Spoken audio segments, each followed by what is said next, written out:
మొట్టమొదటి factory outlet మన Mukunda jewellers లో అన్ని జ్యువెలరీపై ఉన్న విఏ కేవలం 2-12% మాత్రమే. No making charges. విచేయండి ముకుంద జ్యువెలర్స్, జూబ్లీ హిల్స్ మరియు వైజాగ్.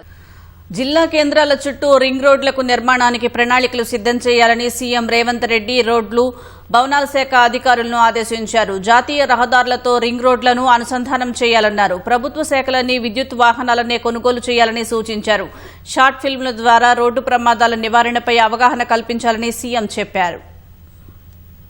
జిల్లా కేంద్రాల చుట్టూ రింగు రోడ్ల నిర్మాణానికి ప్రణాళికలు సిద్ధం చేయాలని ముఖ్యమంత్రి రేవంత్ రెడ్డి R&B శాఖ అధికారులను ఆదేశించారు. జిల్లా కేంద్రాల్లోకి భారీ వాహనాలు వెళ్లకుండా చూడడమే కాకుండా సరకు రవాణా వాహనాలు వేగంగా వెళ్లేందుకు రింగు రోడ్లు ఉపయోగపడతాయన్నారు. జూబ్లీ హిల్స్ లోని తన నివాసంలో రోడ్లు, భవనాలు, రవాణా శాఖలపై సీఎం రేవంత్ రెడ్డి సమీక్ష నిర్వహించారు. జిల్లా కేంద్రాల సమీపంలో రోడ్లు ఉంటే వాటిని అనుసంధానించి రింగు రోడ్ల నిర్మాణం చేయాలని సూచించారు. రింగు రోడ్లకు అనుసంధానంగా రేడియల్ రోడ్లు నిర్మించాలని సీఎం తెలిపారు. రింగు రోడ్లను జాతీయ రహదారులతో అనుసంధానించే అంశంపై అధ్యయనం చేయాలని ఆదేశించారు. హైదరాబాద్ విజయవాడ ఎక్స్ప్రెస్ వే నుంచి నాగార్జున సాగర్ చేరేందుకు గ్రీన్ఫీల్డ్ రహదారి నిర్మాణంపై కూడా అధ్యయనం చేయాలని అధికారులను సీఎం ఆదేశించారు. నిర్మాణంలో ఉన్న ROBలు, RUBలను త్వరగా పూర్తి చేయాలన్నారు. నూతన ROBలు, RUBల నిర్మాణానికి ప్రతిపాదనలు సిద్ధం చేయాలన్నారు. బోధనాసుపత్రులు, పెద్దాసుపత్రుల నిర్మాణాలను త్వరగా పూర్తి చేయాలని సీఎం ఆదేశించారు. రవాణా శాఖపై సమీక్ష నిర్వహించిన ముఖ్యమంత్రి